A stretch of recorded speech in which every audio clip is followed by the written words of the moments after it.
नमस्कार शेतकरी मित्रांनो, मी आपला मित्र ॲग्रो इंडिया गुरु मध्ये सुरेश अकोलकर बोलतोय।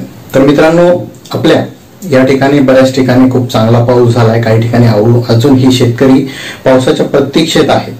परंतु ज्या ठिकाणी पाऊस झाला त्या ठिकाणी कापसाची लागवड मोठ्या प्रमाणामध्ये झाली आहे। कापूस ही लागवड झालेली आहे। कापसाचं जर आपल्याला चांगलं उत्पादन मिळवायचं असेल तर आपल्याला स्टार्टिंग पासून म्हणजे लागवडीपासून नियोजन करणं हे फार आवश्यक आहे।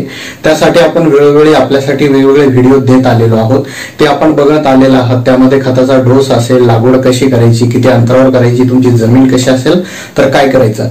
तर आपण हा जो व्हिडिओ बनवला आहे हा आता बऱ्याच शेतकऱ्यांच्या लागवडी झाल्या। तर बऱ्याच जणांनी जर खताचे डोसेस दिले नसतील सुरुवातीला लागवडीच्या अगोदर तर आता खताचा डोस द्या जो आपण रेकमेंड केला त्याप्रमाणे।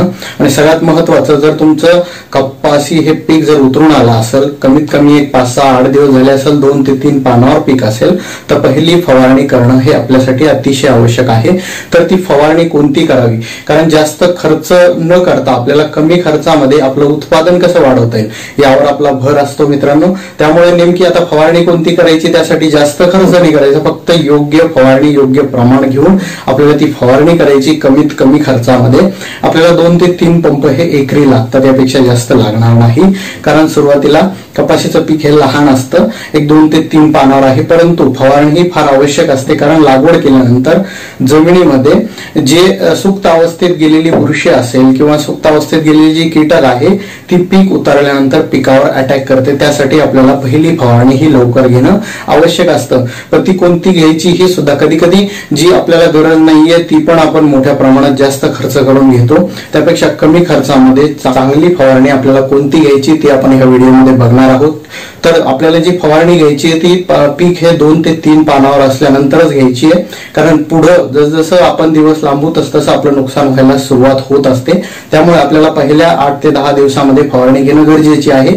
तर पहिली फवारणी कोणती घ्यायची, मी कीटकनाशक जे सांगणार आहे त्या कीटकनाशकापैकी फक्त आपल्याला एकच कीटकनाशक घ्यायचंय। त्यामध्ये तुम्ही कॉन्फिडर घेऊ शकता, 10 ml कॉन्फिडर घेऊ शकता, त्यानंतर अलिका घेऊ शकता 7.5 ml, त्यानंतर स्लेअर प्रो घेऊ शकता 15 ml, त्यानंतर तुम्ही प्राईड घेऊ शकता, त्यासोबत 10 ग्रॅमनी प्राईड घेऊ शकता।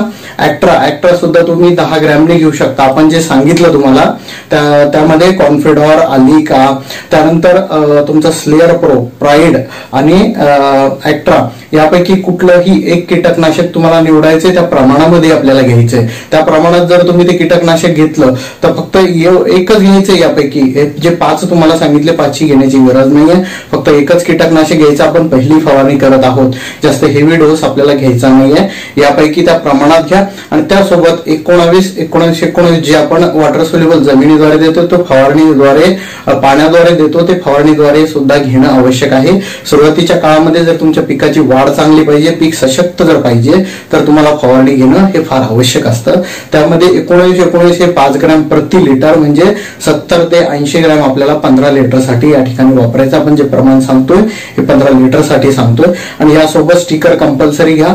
पावसाळ्याचे दिवस चालू आहे, पावसाळ्याच्या दिवसामध्ये कधीही पाऊस पडू शकतो, त्यामुळे स्टिकर जे आहे 10 ml प्रमाणे आपल्याला स्टिकर घ्यायचे। याप्रमाणे तुम्ही फवारणी घ्या, तुम्हाला खूप चांगले रिझल्ट येतील शेतकरी मित्रांनो।